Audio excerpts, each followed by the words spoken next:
know that you wanted to become a filmmaker?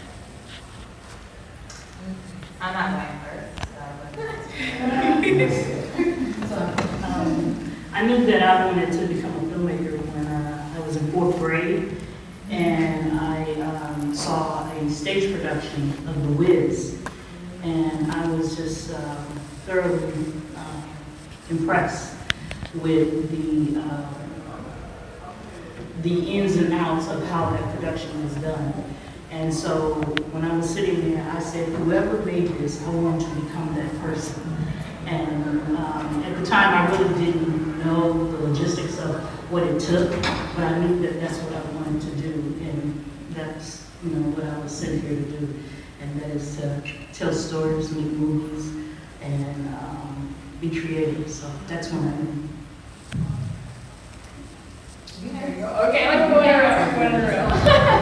All right, well, thank you for having me, Aisha. So I wanted to become a filmmaker because it first started because my father was a wedding videographer, and I was always around cameras, and I always was making dumb videos with my friends in like elementary school and high school. And then when I got to college, I was interested in children's television for a while. So I interned at Nickelodeon in Santa Monica, which was a great experience, but it was not for me. The content was like very dumb, and it was just like, I can't do this.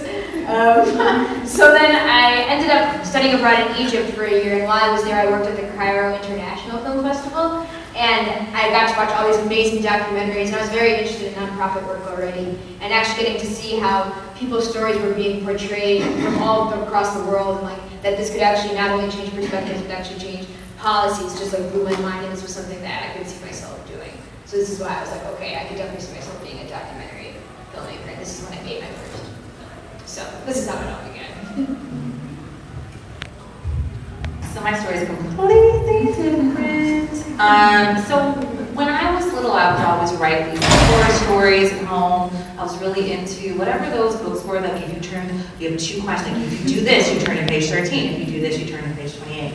I'd always make the bad decision and die very early. But so I just loved being scared. My dad used to let us watch very inappropriate horror films when we were growing up, which is why everyone wanted to spend the night at our house, because sleepaway camp, all those things. But I didn't know that filmmaking was something that was for me. I didn't grow up with internet. I didn't grow up with Twitter. I didn't grow up on Instagram. I knew Spike Lee. I didn't know anyone else. And so as a Black woman growing up in the suburbs, that concept of being a filmmaker was so far removed. And my parents weren't going to pay for University of Michigan tuition out of state for me to do the arts. So that wasn't gonna happen. But I knew I wanted to be a filmmaker. When I graduated, I just thought, oh, I'll just go to law school. I'll just do what my parents think is best for me. And I went and I saw Boys Don't Cry. So I'm very much aging myself. So I went to see Boys Don't Cry, and I remember when the movie was over, I said to my friends, like, I'm not going to law school. And they were like, what? And I was like, no. And they're like, what does that mean? And I was like, I don't know. And so I just kind of said, I'm creative. I want to be a storyteller. I don't know what that means. And yeah, we kind of had internet. Like, we had email like the first time, like freshman year. But I still didn't understand, other than Spike Lee, who else was out there. I knew like from the 90s films, but they were all men. You know what I mean? Like, I didn't know. And so I moved to New York, I got my MA, and I was a storyteller, I was a journalist. And I kept watching Tyler Perry films and just being like, no shade to anyone in the room that likes Tyler Perry. Hey, we all like what we like. That's not my jam. But I kept thinking to myself, like, there has to be other ways, right? And other ways to tell stories about Black women.